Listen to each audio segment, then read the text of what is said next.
At approximately 9:30 a.m., there was a major explosion that destroyed 2 buildings.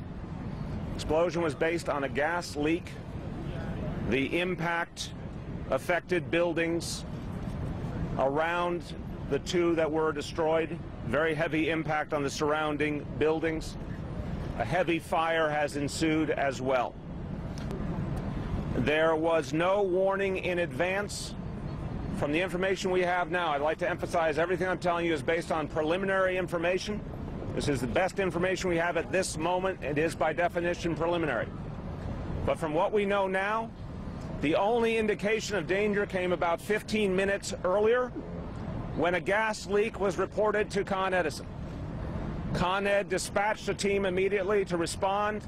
The explosion occurred before that team could arrive. As soon as the explosion was called in, FDNY responded literally within 2 minutes of the call for help. FDNY is now again in the process of putting out the fire. Con Ed is in the process of shutting down all gas mains going into this building, but that is a detailed and complicated process that requires digging up the ground and a lot of manual labor to turn off all the different supplies of gas to the building.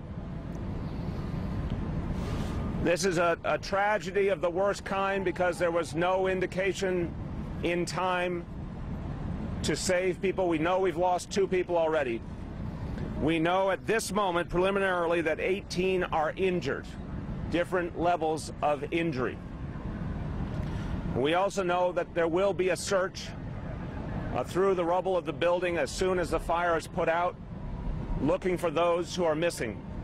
There are a number of missing individuals.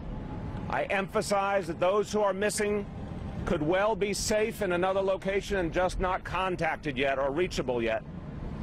But there are a number of missing individuals, and there's going to be a thorough search to try and find or each individual. This is going to be an extended operation.